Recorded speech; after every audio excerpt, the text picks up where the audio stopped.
The stars have always been patient. They do not count the years as civilizations count them, in triumphs, in treaties, in the rise and fall of empires that believe themselves eternal. The stars simply burn. They watch. They wait. And in their cold, ancient light, they remember everything that the galaxy's children would rather forget. I have lived for 2,317 standard cycles.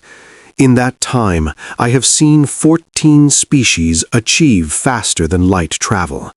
I have witnessed 6 galactic councils form, fracture, and dissolve into silence. I have stood on worlds so beautiful that poets wept to describe them. And I have watched those same worlds burn until their skies turned black with ash. But I had never known true fear. Not until the Hollow came. Not until the galaxy turned away. My name is Velith Khan, and I am the last High Arbiter of the Kethvari Dominion. I held that title for 600 years before the war began, and I will likely hold it until my species draws its final breath. There are few of us left now to argue over succession. I remember when we were mighty. I remember when our fleet carriers stretched across the void like silver threads connecting 1,000 worlds. I remember when younger species would send their diplomats to kneel before our councils, begging for scraps of our wisdom, for access to our archives, for the privilege of existing in our shadow. We were not cruel masters. That is what I told myself in those golden centuries before the fire. We were simply superior. Our civilization had endured for 47,000 years. We had unlocked secrets of the cosmos that other species could not even conceptualize. We had earned our pride. The humans arrived in the galactic community 300 years ago. I remember the reports. A small, fragile species from a single world in an unremarkable system at the edge of the Orion Spur. They had developed crude, faster-than-light engines, barely functional by our standards, and they sent out their little ships like children throwing seeds into an ocean, hoping something might grow. We dismissed them. Everyone did. They were so young, so limited. Their lifespans were laughably brief, their technology primitive, and their homeworld was a chaotic mess of competing nations that could barely agree on anything. We gave them observation status in the Galactic Concord and promptly forgot they existed. There were more important concerns after all. The Rithali were expanding aggressively. The collective of minds was conducting questionable experiments near the galactic core, and there were always whispers, old stories, about things that slept in the spaces between stars. We should have listened to those stories. The Hollow emerged from the void 17 years ago. No one knows where they came from. No one knows what they want. They do not communicate. They do not negotiate. They simply arrive, vast geometric vessels that drink light and radiate wrongness, and they consume. Worlds, stations, entire star systems. They leave nothing behind but darkness and silence. In the first year, they destroyed the collective of minds. 40 billion sentient beings, a civilization that had existed for 12,000 years, erased in 93 days. Their home system is a tomb now. The stars there have gone cold. The galaxy panicked. The Galactic Concord convened emergency sessions. Ancient enemies set aside their feuds. For the first time in millennia, the great powers of the galaxy united against a common threat. It was not enough. The Hollow moved through our combined fleets like fire through dry grass. We threw our greatest weapons at them, singularity bombs, quantum disruptors, technologies that had taken centuries to develop, and they absorbed everything. They adapted. They grew stronger. By the 5th year, the Rethali were gone. Their empire of 300 worlds collapsed in a single season.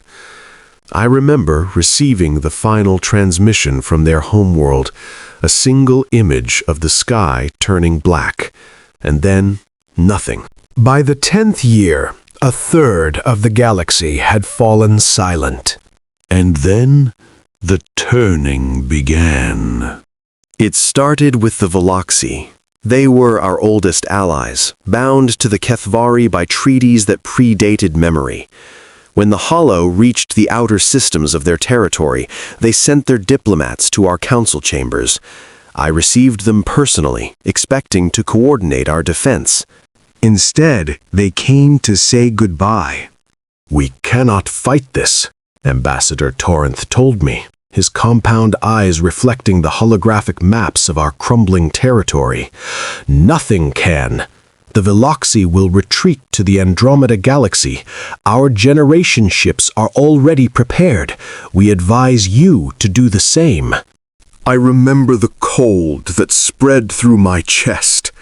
You would abandon us after everything we have built together?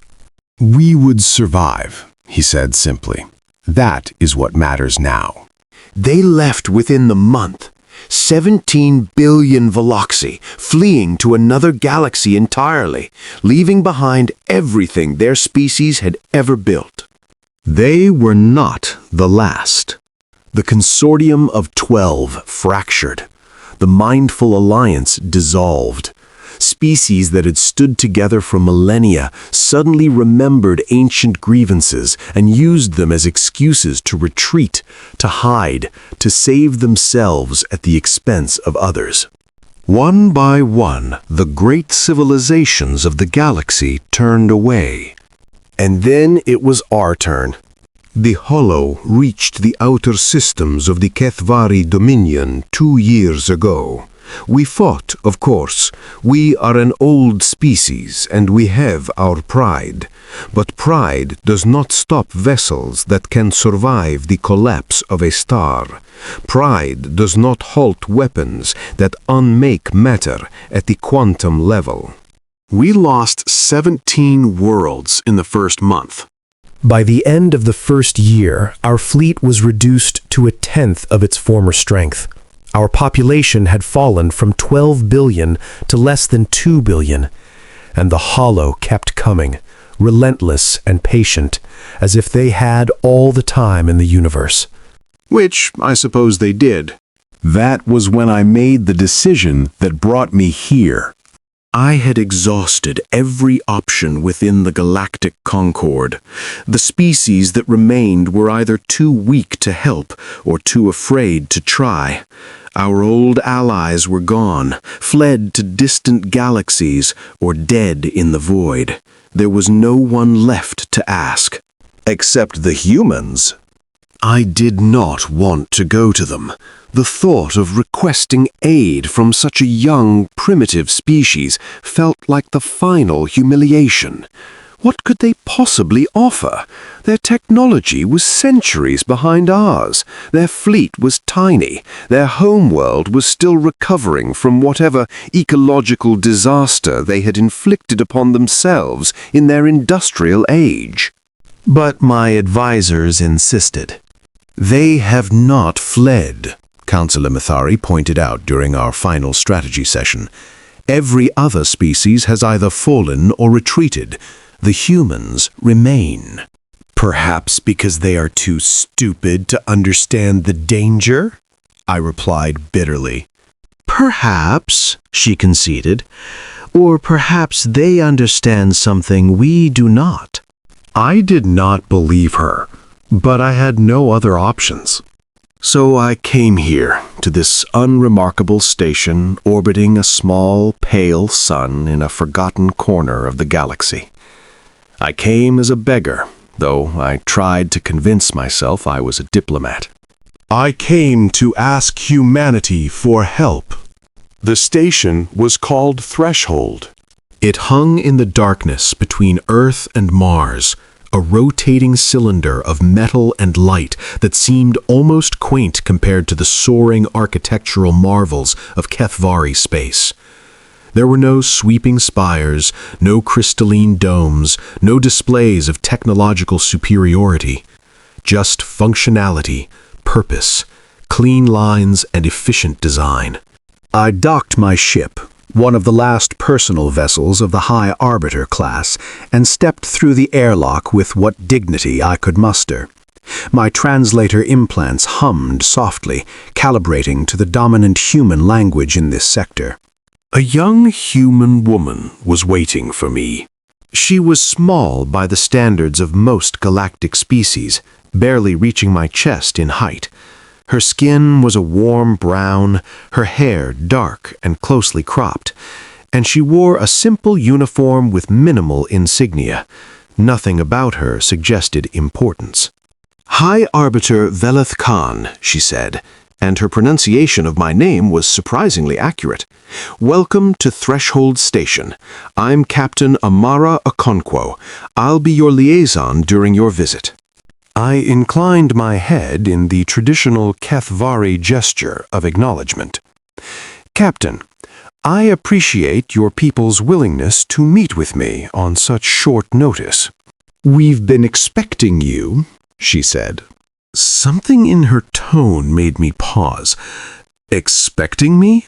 "Word travels, High Arbiter, even to the edge of the galaxy." She gestured down the corridor. "If you'll follow me, I'll take you to the conference room. Can I offer you any refreshments? We've studied Kethvari dietary requirements, but I can't promise we've got it exactly right." "That will not be necessary." "Of course. This way, please." She walked ahead of me, her steps measured and unhurried. I found myself studying her, searching for any sign of the fear or deference that I was accustomed to seeing in younger species. There was none. She moved through her station with the easy confidence of someone who felt completely safe in their environment. It was unsettling. The corridors of Threshold were busy but orderly. Humans moved past us in small groups, nodding to the captain as they went. I noticed that many of them glanced at me with curiosity, but none showed surprise or alarm, as if an alien dignitary from a dying civilization was simply another item on the day's agenda. "Your station is efficient," I said, searching for something neutral to observe. "Thank you," Captain Okonkwo replied. "We built it to last." "How old is it?" "About 120 years, standard, give or take." I suppressed a flicker of amusement. 120 years. That was less time than I typically spent deliberating on a single policy amendment. These humans measured their accomplishments in such tiny increments. And yet they were still here, when so many others had fled. The conference room was as utilitarian as everything else on the station. A long table, several chairs, a viewport looking out at the stars. 3 humans were already seated when we arrived. An older man with gray hair and weathered features, a younger woman with pale skin and sharp eyes, and a middle-aged man who watched me with an expression I could not read. "High Arbiter," the older man said, rising. "I'm Admiral James Chen, Commander of Earth's Combined Fleet. This is Dr. Elena Vasquez, our xenoanthropologist, and Director Marcus Webb of the Planetary Defense Council." I acknowledged each of them with the appropriate gestures. "Thank you for receiving me. I understand that your species has limited involvement in galactic affairs, and my request is unusual. Admiral Chen's expression did not change. Please, sit. Tell us what you need. I settled into the chair they had provided, adjusted, I noted, to accommodate my physiology, and tried to gather my thoughts. I had prepared speeches, elegant arguments designed to appeal to a primitive species' desire for recognition and alliance. But sitting here, in this modest room, facing these calm, patient humans, all my prepared words felt hollow. "The Cathvari Dominion is dying," I said finally. "The Hollow have consumed half our remaining territory. Our fleet is broken. Our people are scattered across refugee convoys with nowhere to go." I paused, feeling the weight of every word. We came to the Galactic Concord for aid. We reminded them of treaties, of alliances, of obligations stretching back millennia. Do you know what they did? They left, Dr. Vasquez said quietly. I looked at her sharply. Yes, how did you know? Because they left everyone, she replied. We've been monitoring communications across the galactic network for years. We've watched civilizations that we'd only ever read about in ancient transmissions simply disappear. Some destroyed by the Hollow, others fleeing to distant galaxies or hiding in dark corners of space. The response has been remarkably consistent. Self-preservation, Director Webb added. The most rational response to an unwinnable scenario. Something in his tone bothered me. Not accusation exactly, more like observation, as if he were describing the behavior of laboratory specimens. And yet your species has not fled, I said.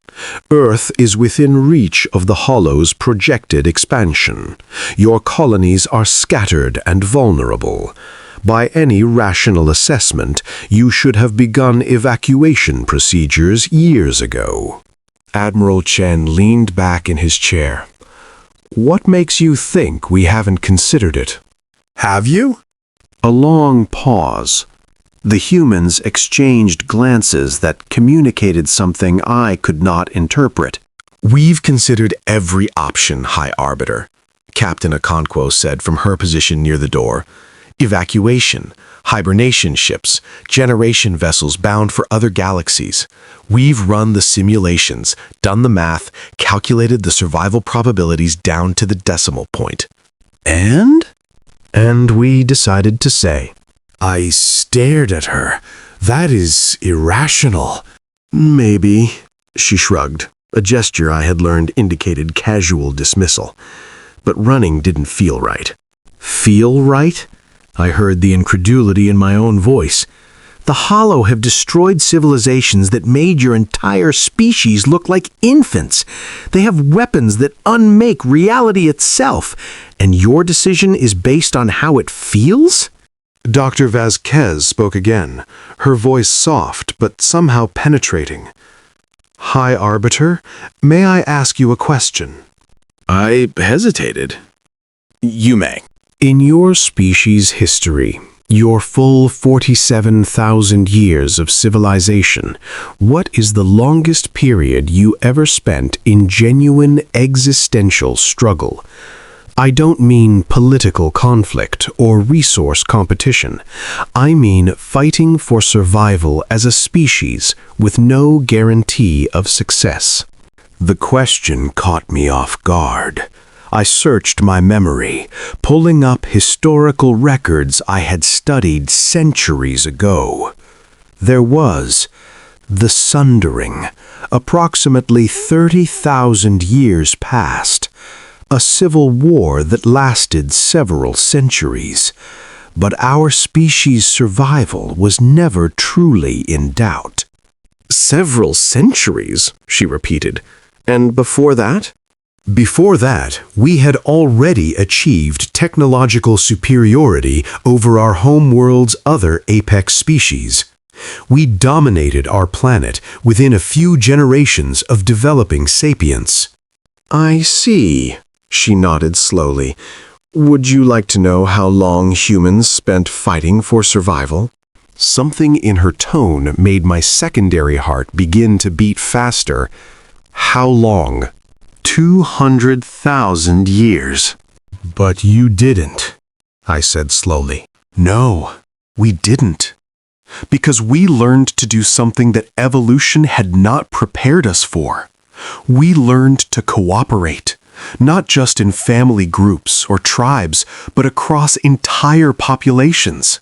We learned to share knowledge, to plan for the future, to sacrifice individual advantage for collective survival.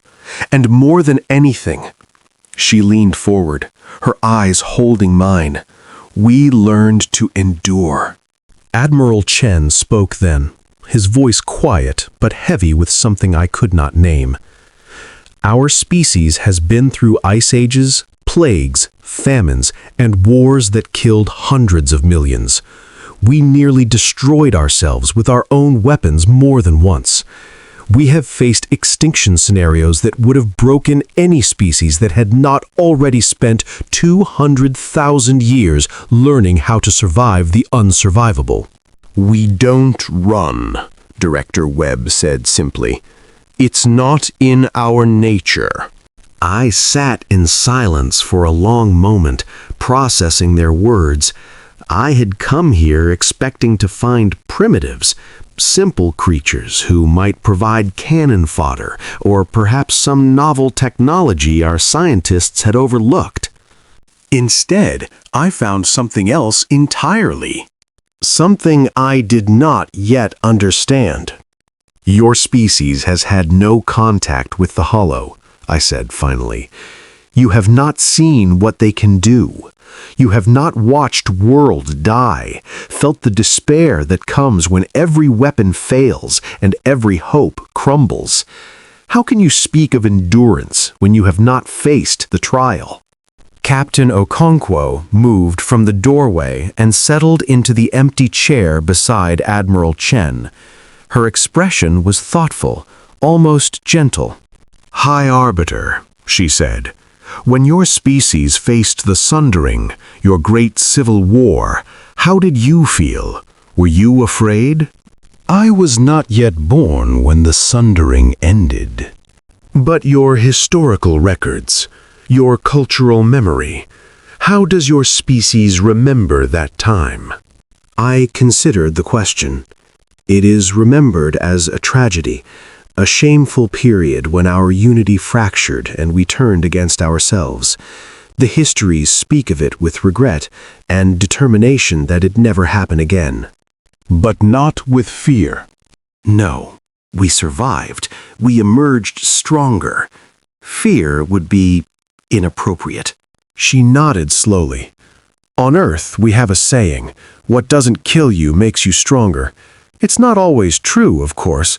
Sometimes what doesn't kill you leaves scars that never heal. But for our species as a whole, it has been true often enough to become part of our identity. Every catastrophe we survived taught us something. Every near extinction made us more resilient, more adaptable, more dangerous. Dangerous? I repeated. To those who would try to destroy us, yes. Admiral Chen rose from his chair and moved to the viewport. His back was to me, but I could see his reflection in the glass, a weathered face staring out at the stars with an expression of weary patience. High Arbiter, you came here to ask for our help. I respect that. It took courage to seek out a species your civilization dismissed as primitive. He turned to face me. But before we discuss what we might offer, I need you to understand something. What is that? We have been watching the Hollow for 17 years. We have analyzed every scrap of data from every engagement, every transmission, every piece of debris left behind after their attacks. We have run simulations, developed theories, and prepared contingencies that we have never shared with the Galactic Concord. My outer scales rippled again. You have been studying them? Secretly? We learned a long time ago that in a crisis, the galaxy's powers tend to look out for themselves first. We decided to do the same, but differently. Instead of building evacuation ships, we built weapons. Instead of calculating escape routes, we calculated attack vectors. Attack vectors? I could not keep the disbelief from my voice. Against the Hollow? Nothing your civilizations have tried, Director Webb interrupted. But you've been fighting the same way for millennia. The same weapons, the same tactics, the same fundamental assumptions about how war should be conducted. When those assumptions failed against the Hollow, you had no alternatives. And you believe you have alternatives? The humans exchanged another of those unreadable glances. High Arbiter, Dr. Vasquez said carefully, our species has spent its entire existence adapting to impossible situations. We've had to, or we would have died out long before we left our planet. That adaptability, it's not just a skill, it's the core of what we are. When we encounter a problem we can't solve with the tools we have, we invent new tools. The Hollow are not a problem to be solved with tools. They are an existential threat beyond comprehension. Maybe, Captain Okonkwo said, but we've faced those before too, and we're still here. I wanted to argue. I wanted to explain to these naive, short-lived creatures that they did not understand what they were facing, that the Hollow were unlike anything the galaxy had ever encountered, that civilizations far older and more advanced than humanity had thrown everything they had at the enemy and failed. But something stopped me. Perhaps it was the quiet confidence in their eyes. Perhaps it was the complete absence of fear in their voices. Or perhaps it was the slow, dawning realization that I had come here expecting to find primitives, and instead I had found something else entirely. Something patient. Something waiting. What exactly are you proposing? I asked carefully. Admiral Chen moved back to the table and sat down. We're proposing an alliance, a real one, not the kind of convenient arrangement that dissolves the moment things get difficult. If the Kethvari are willing to share what you know about the Hollow, their patterns, their weaknesses, everything you've learned in 17 years of war, then we're willing to share what we've developed. And what have you developed? He smiled, a thin, humorless expression. Come with me. I think it's time you saw our fleet. I had studied human naval vessels in the Galactic Concord's archives. I knew they were small, limited in number, equipped with technology that our engineers would have considered outdated centuries ago. I expected to see a modest collection of patrol ships and perhaps a few primitive carriers. What I saw instead stopped my hearts. We traveled by shuttle from Threshold Station to a point in space that appeared empty on every sensor system I could interpret. But when we arrived, Admiral Chen touched a control on his wrist and the void came alive. Ships. Thousands of them. They emerged from behind cloaking fields so sophisticated that not even my shuttle's advanced sensors had detected them. Carriers the size of small moons, battleships bristling with weapons I did not recognize, cruisers and destroyers and support vessels spreading across my field of vision until the stars themselves were obscured. This is the first combined fleet, Admiral Chen said quietly. There are 4 more like it. My voice, when I found it, was barely a whisper. This is impossible. Your industrial capacity, your population, your resources, You could not have built this in 300 years. We didn't build it in 300 years, Captain Okonkwo said from beside me. We built most of it in the last decade, after we watched the collective of minds fall. Difficult, she agreed. Every shipyard on every human world working around the clock. Every resource we had diverted to a single purpose. Every citizen who could contribute, contributing. We called it the quiet preparation. Why did you not inform the Galactic Concord? Admiral Chen's expression hardened slightly. Because we remember what happened when we first made contact with the galactic community. We were evaluated, categorized, and dismissed. We were given observation status and quietly pushed to the margins because we weren't advanced enough to matter. For 3 centuries, we've been watching your civilizations operate. We've seen how power works in this galaxy. The strong take what they want. The weak either serve or disappear. We would not have. With respect, High Arbiter, you absolutely would have. If we had revealed this fleet while the great powers were still intact, they would have viewed us as a threat. They would have found reasons to contain us, limit us, keep us in our place. So we stayed quiet. We built in secret. And we waited. Waited for what? For this. He gestured at the viewport, at the vast fleet hanging silent in the darkness. For the moment when the galaxy's options had run out, when even the proudest civilizations had nowhere left to turn. He looked at me directly, his eyes holding mine with unsettling intensity. For you. I felt something cold move through my chest.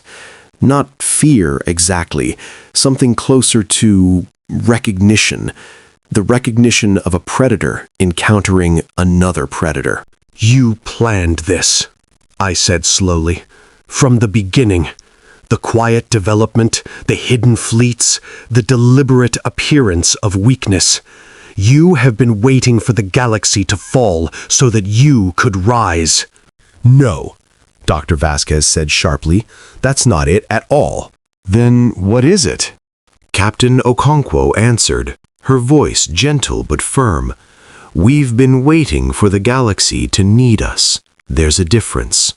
Explain. She moved to the viewport, standing silhouetted against the endless field of human warships. High Arbiter, our species has a complicated history with power.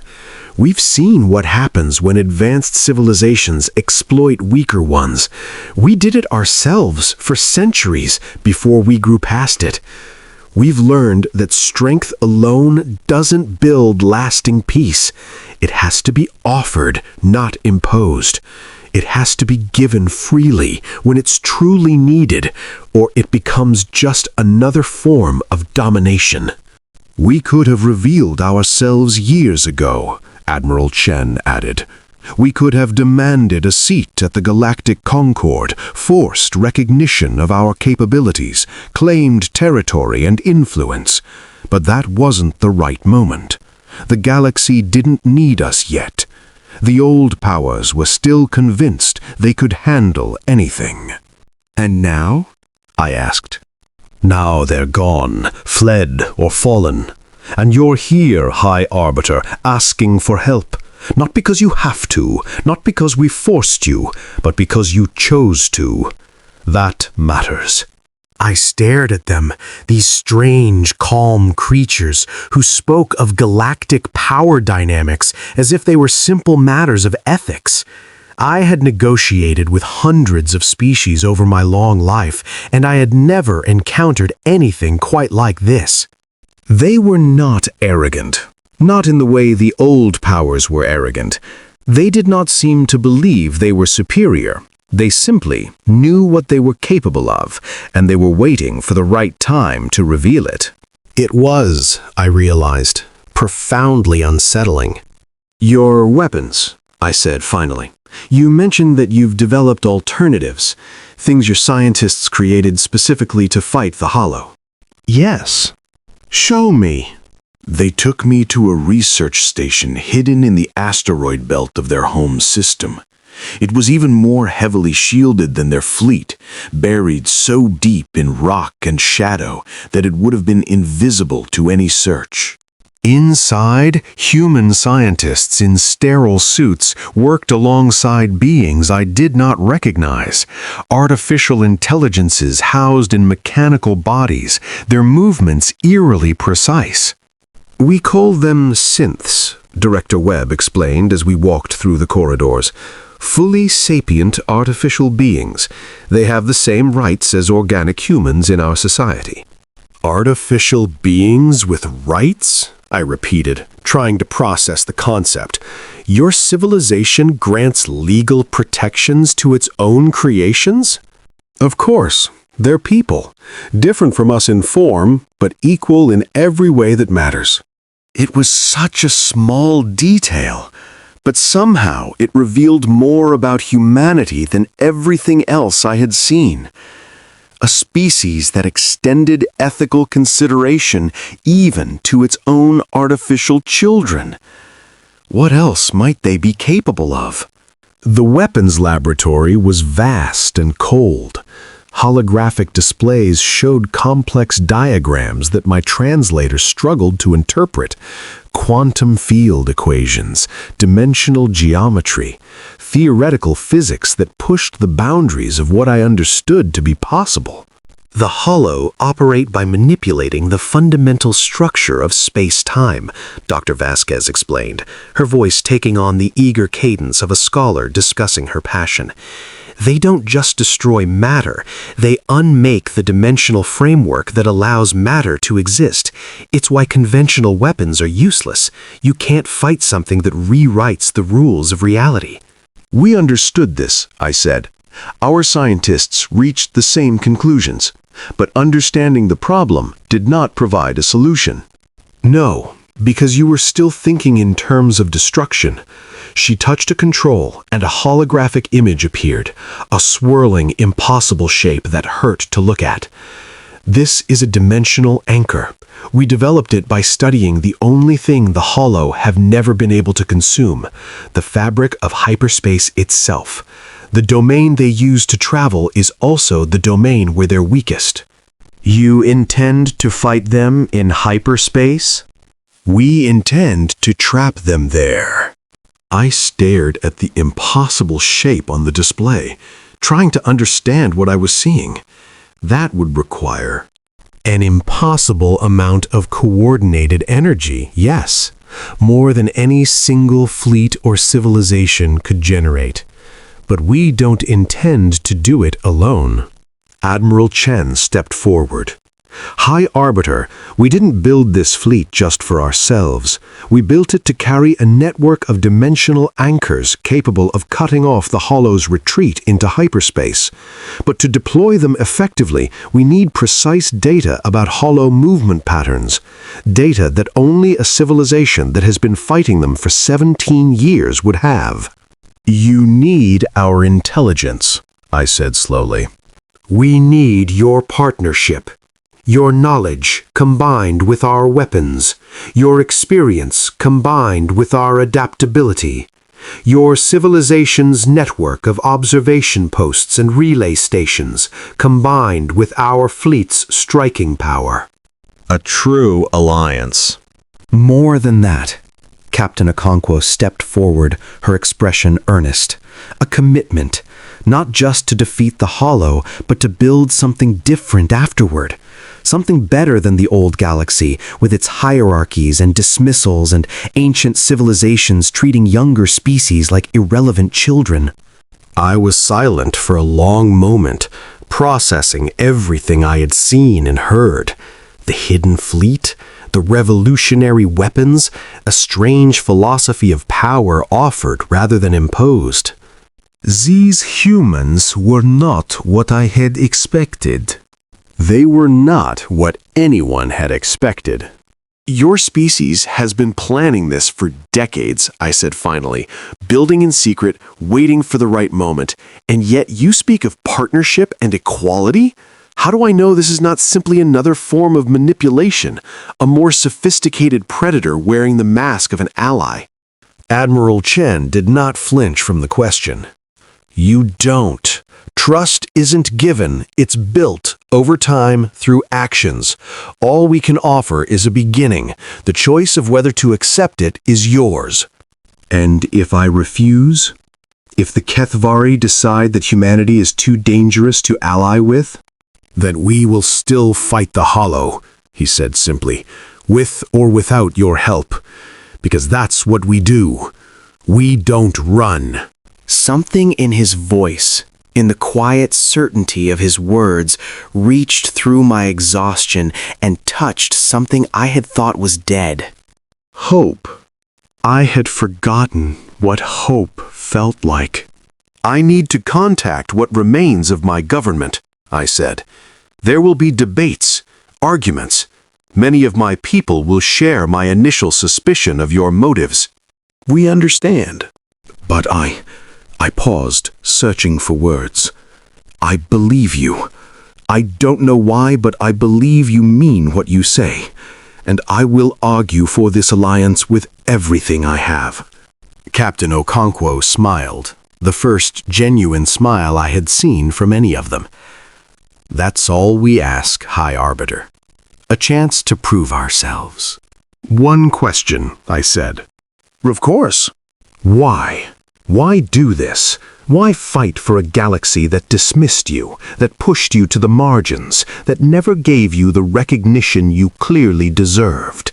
Why not simply wait for the Hollow to destroy everyone else and then claim what remains? The humans exchanged glances again. That silent communication that I was beginning to recognize as a shared understanding too deep for words. It was Dr. Vasquez who answered. Because we remember what it was like, she said softly, to be small, to be frightened, to face something so vast and terrible that survival seemed impossible. Every human carries that memory in their bones, whether they know it or not. The cold of the ice ages, the terror of the predators, the despair of watching half your tribe die from a disease you couldn't understand. We survived all of that, Admiral Chen added, but we never forgot it.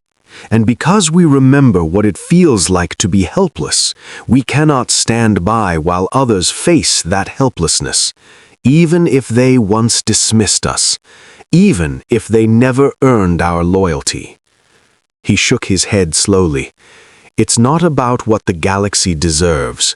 It's about who we choose to be. I had no response to that.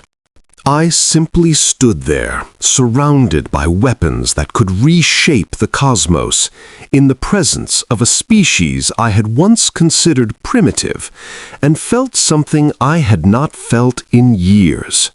I felt small. And for the first time, I understood that smallness was not the same as weakness. The debates among the Kethvari survivors lasted 3 weeks. It was, by our standards, an impossibly short time for such a momentous decision. Normally, we would have deliberated for months, perhaps years, weighing every consideration with the careful patience of an ancient civilization. But we no longer had that luxury. While we debated, the Hollow consumed 2 more systems on the edge of our remaining territory. Our refugee convoys reported more attacks, more losses, more worlds going dark. Every day we delayed was a day we could not afford. In the end, the Council voted in favor of the alliance. Not unanimously. There were those who believed humanity was too dangerous to trust, who saw their hidden fleet as evidence of duplicity rather than prudence, but by a sufficient margin to proceed. I transmitted our acceptance to Threshold Station and began the process of sharing everything we knew about the Hollow. The humans absorbed our data with a hunger that should have been frightening. Their analysts worked around the clock, integrating 17 years of Kethvari observations with their own theoretical models. Their synth researchers processed information at speeds that organic minds could not match. Within days, they had synthesized our scattered intelligence into something coherent. Something useful. They have a pattern, Admiral Chen told me during one of our strategy sessions, pointing at a holographic map of the galaxy. The Hollow don't attack randomly. They follow specific vectors, prioritizing certain types of systems over others. Your scientists noticed this, but they didn't have enough data to identify the underlying logic. And you have? We think so. They're drawn to certain quantum signatures, remnants of very old technology, the kind that the galaxy's most ancient civilizations used to create. He highlighted several points on the map. The collective of minds, the Rithali homeworld, the core systems of the Kethvari dominion. All of them have one thing in common: traces of quantum-level manipulation dating back tens of thousands of years. I felt my outer scales shift. You believe they are hunting specific technologies? Or the civilizations that created them. Either way, it explains why they've ignored certain regions entirely. Areas where no advanced species ever developed, where there's nothing old enough to attract their attention. Areas like your home system. Exactly. Earth was never colonized by older species. Our system has no ancient ruins, no leftover technology from previous civilizations. To the Hollow, we're practically invisible. Which is why you had time to prepare. Yes, but that invisibility is ending. As they consume more territory, they're expanding their search patterns. Within a year, maybe two, they'll reach human space regardless. I studied the map, watching the projected expansion of Hollow territory. It was a death sentence for everything in its path. Your dimensional anchors, I said. How many will you need to trap them? Based on our calculations, a minimum of 12,000 deployed simultaneously across their entire occupied territory.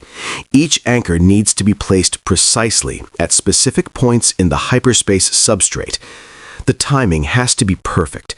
Any delay of more than a few seconds and they'll adapt, find a way to escape.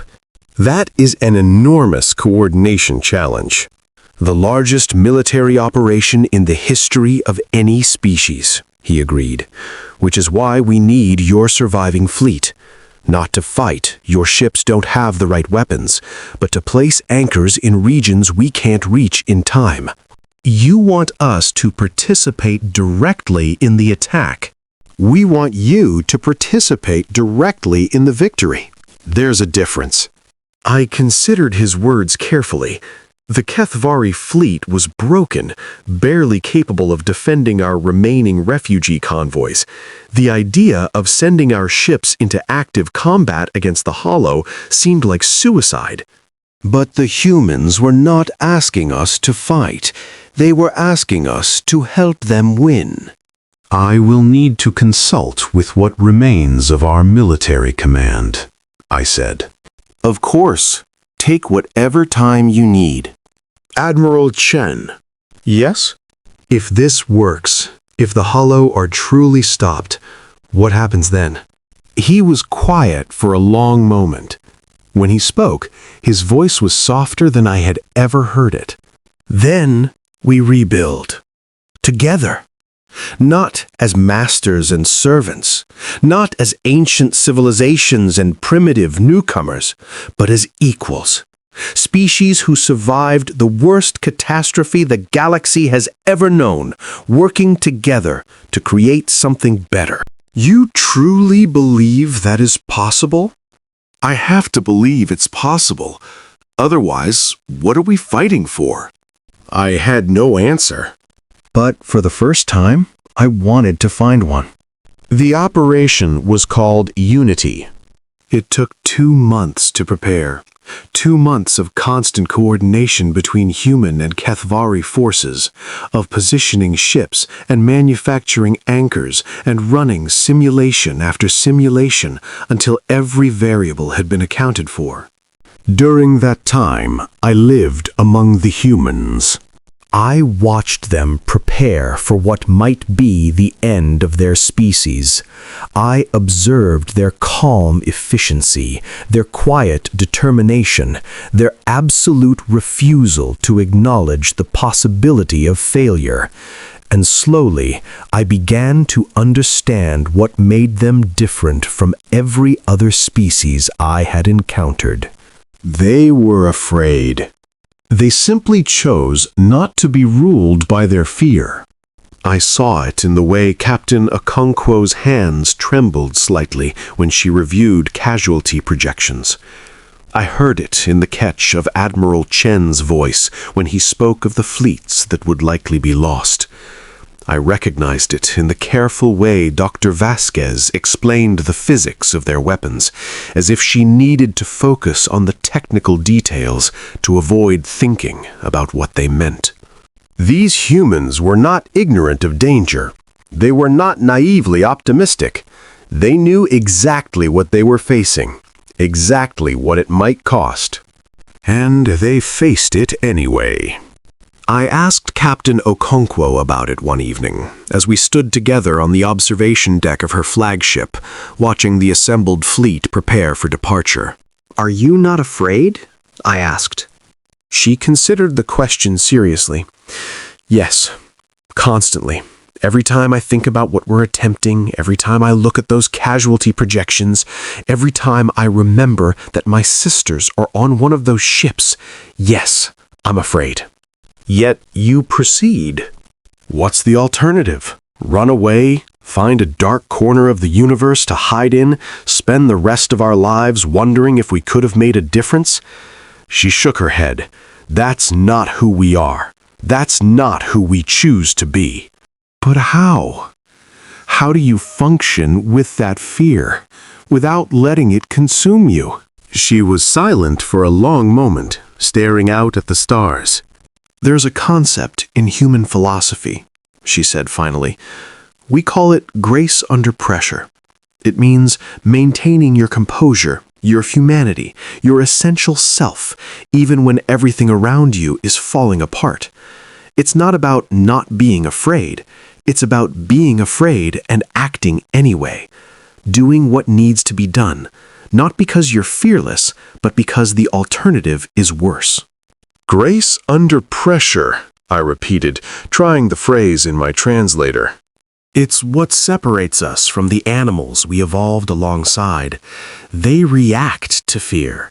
They fight or flee based on instinct. But we, humans, we have the capacity to choose, to look at the terror in front of us, acknowledge it, and then do what we believe is right, regardless. Is that what you believe humanity is fighting for? The right to choose? I think we're fighting for everyone's right to choose. Every species in this galaxy, even the ones who dismissed us, even the ones who fled, they deserve the chance to decide their own future. That's what the Hollow take away. Not just lives, but possibilities. They don't just destroy civilizations, they erase the potential for anything those civilizations might have become. I thought about her words as the final preparations continued around us. Thought about my own species, our ancient pride, our certainty that we were the pinnacle of galactic development. We had spent 47,000 years believing we had achieved everything worth achieving. But we had never learned what the humans knew. We had never learned how to be afraid and act anyway. The attack began on what the humans called the summer solstice of their home world. 5 combined fleets, 200,000 ships, departed simultaneously from staging points across human-controlled space. They were joined by the remnants of the Kethvari fleet, our vessels modified to carry the dimensional anchors that would seal the Hollow's fate.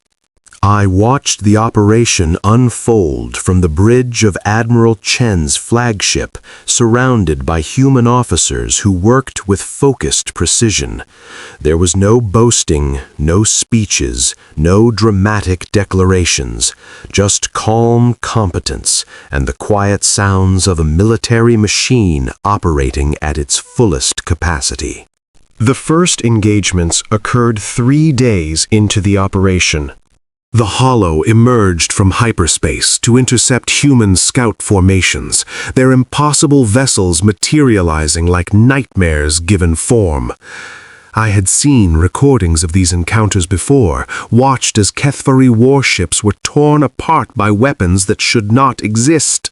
But the humans did not react the way we had. They did not retreat. They did not panic. They engaged. Their weapons were unlike anything I had witnessed, missiles that seemed to exist in multiple dimensions simultaneously, energy beams that flickered in and out of reality, projectiles that bent space around themselves as they traveled. The hollow ships, so invulnerable to conventional arms, shuddered and reeled under the assault. Direct hits on all primary targets, one of the bridge officers reported. Hollow vessels showing structural instability. They're attempting to withdraw into hyperspace. Launch anchor sequence Alpha 7, Admiral Chen ordered. Cut off their retreat. Across the battlefield, human ships deployed the dimensional anchors, delicate devices that should have been instantly destroyed by the Hollow's reality-warping weapons. But the anchors operated on principles the Hollow had never encountered, locking into the hyperspace substrate with a tenacity that defied their attempts to dislodge them. For the first time in 17 years, the Hollow could not escape. The battle lasted 4 hours. When it was over, 17 Hollow vessels had been destroyed, more than any previous engagement in the entire history of the war. And the cost? 12 human ships lost. 732 lives. Admiral Chen received the casualty report with a stillness that I had come to recognize as grief held carefully in check. "Move to the next engagement zone," he said quietly. "Honor the fallen by finishing what they started." The operation continued for 6 weeks. I cannot describe all of it. The battles blend together in my memory, a continuous stream of violence and sacrifice and impossible victories. What I can describe is the scale. 12,000 dimensional anchors were deployed across the Hollow's entire occupied territory. 23 major engagements were fought, each one more desperate than the last, as the Hollow began to recognize the threat and concentrate their forces. The human casualties mounted 40,000, 60,000, more than 100,000. But they did not stop. They did not waver. They did not run. I watched them mourn their dead in brief ceremonies held between battles, their voices steady as they spoke the names of the fallen. I watched them return to their stations and continue fighting with the same quiet determination they had shown from the beginning. And I watched the Hollow begin to lose. It happened slowly at first. Isolated vessels cut off from hyperspace retreat, destroyed by concentrated human firepower. Then, more quickly, as the anchor network began to function as designed, creating a web of dimensional barriers that trapped the Hollow in normal space. By the 5th week, the tide had turned. By the 6th week, it was over. The final battle took place in the ruins of what had once been the Collective of Minds home system. The Hollow had gathered their remaining forces there, perhaps recognizing that this was their last stand. 64 Hollow vessels, the largest concentration ever recorded. Against them stood the combined human fleets, battered, depleted, but still standing, still fighting. Admiral Chen stood at the center of his bridge, his weathered face illuminated by the holographic displays that showed the enemy formation. I stood beside him, no longer an observer, but a participant. "All ships, this is Admiral Chen." His voice was steady, carried across every human vessel in the fleet. 17 years ago, the Hollow emerged from the darkness and began consuming this galaxy. They have destroyed civilizations that had endured for millennia. They have killed trillions of sentient beings.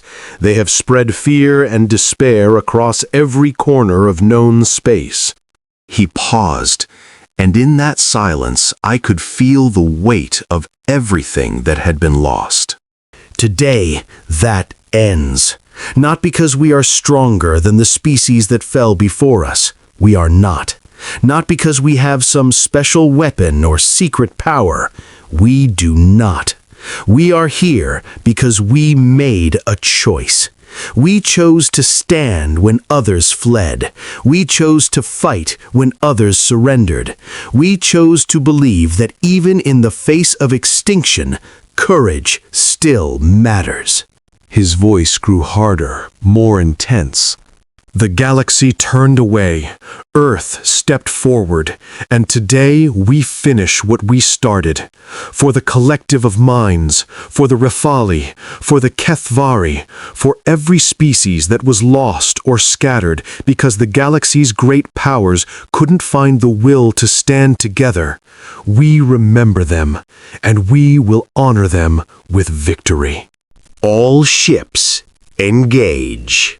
I cannot describe the battle that followed. Language fails to capture the scale of it, the searing brilliance of weapons that rewrote physics, the terrible beauty of hollow vessels breaking apart under sustained assault, the silent courage of human crews who knew they might not survive but attacked anyway. I can tell you that it lasted for 16 hours.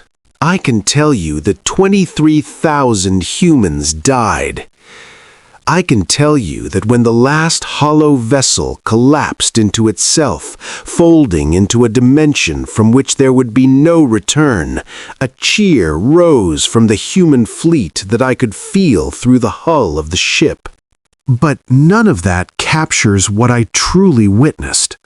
I witnessed a species that had been dismissed as primitive demonstrate a form of strength that the galaxy's ancient civilizations had never understood.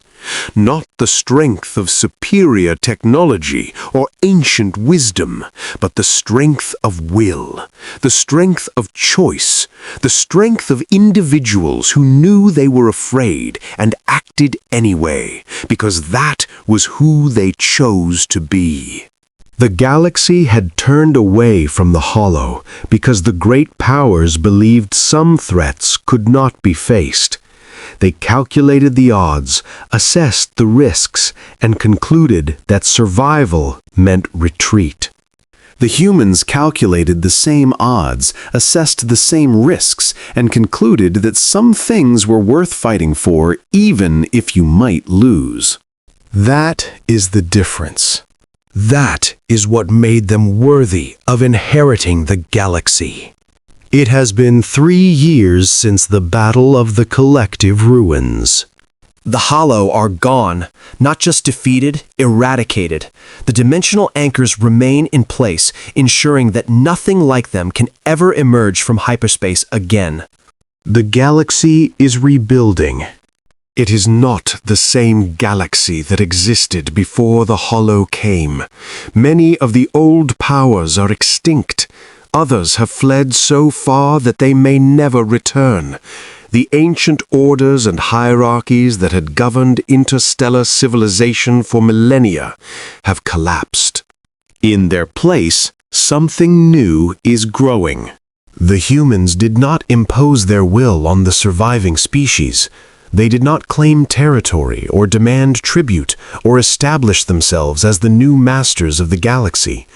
Instead, they did exactly what they promised. They helped us rebuild. Together, as equals. It is strange working alongside creatures who live for such a brief time. Their lifespans are barely a century. By the time I finish a single thought, generations of humans have been born, lived, and died. And yet they accomplish more in their brief lives than my species achieved in millennia. I understand now why that is. They do not have time for caution. They do not have time for the endless deliberation that marked Kethvari's civilization. They must act, must decide, must commit, because every moment they waste is a moment they will never get back. That urgency, that precious scarcity of time, makes them treasure every day in ways that we never could. It makes them fierce and tender and impossibly brave because they know their existence is brief and they refuse to waste it on fear. I asked Captain Okonkwo about it once, as we watched the construction of a new colony on a world that the Hollow had ravaged. "Do you ever regret it?" I asked. "All the lives your species lost in the war? Was the price worth paying?" She considered the question for a long moment, watching human and Kethvari workers laboring side by side in the distance. "The price was terrible," she said finally. "Every life lost was a tragedy. Every person who died had hopes, dreams, people who loved them. I will never minimize that cost." But they knew what they were fighting for. They chose to be there. And because of their choice, billions, trillions of beings still live. Civilizations that would have been erased now have a chance to continue. Children are being born on worlds that the Hollow never reached because we stopped them. The future exists because ordinary humans decided it was worth fighting for. And if you had lost? then we would have lost fighting for something that mattered. We would have died knowing we did everything we could. That's not failure, High Arbiter. That's meaning. I did not understand that perspective immediately. It took years for the truth of it to sink in. Years of watching humans rebuild alongside us. Years of witnessing their strange combination of ambition and humility. They are not a simple species. They are not the primitives we once assumed them to be. They are survivors, endurers, beings forged by 200,000 years of struggle against an indifferent universe. And in the end, that made all the difference. I am old now. 2,342 standard cycles. My species is recovering, slowly rebuilding from the devastation we suffered. There are fewer than 1 billion of us left, scattered across worlds that still bear the scars of war. But we are alive. We are alive because when the galaxy turned away, Earth stepped forward. I keep a holographic image in my personal quarters, a recording from the final moments of the Battle of the Collective Ruins. It shows Admiral Chen on his bridge, bloodied and exhausted, receiving the news that the last hollow vessel had been destroyed. I watch the recording sometimes, when I need to remember what I witnessed. In the image, Admiral Chen does not cheer. He does not celebrate. He simply closes his eyes for a moment, as if releasing a burden he had carried for years, and then turns to his officers with quiet orders to begin rescue operations for damaged ships. That is what heroism looks like, I have learned. Not glory, not triumph, just the steady, unglamorous work of doing what needs to be done, regardless of the cost. I was wrong about humanity. The galaxy was wrong about humanity. We saw their short lives and assumed they were ephemeral. We saw their primitive technology and assumed they were inferior. We saw their internal conflicts and assumed they were too chaotic to matter. We did not understand that these apparent weaknesses were actually the source of their greatest strength. Their short lives made them urgent. Their technological limitations forced them to innovate. Their internal conflicts taught them cooperation against external threats. They were forged by struggle, tempered by hardship, made unconquerable by the very challenges that should have destroyed them. And when the galaxy's ancient powers fled or fell, humanity remained. They did not remain because they were too stupid to understand the danger. They remained because they understood something we had forgotten. They understood that some things are worth dying for.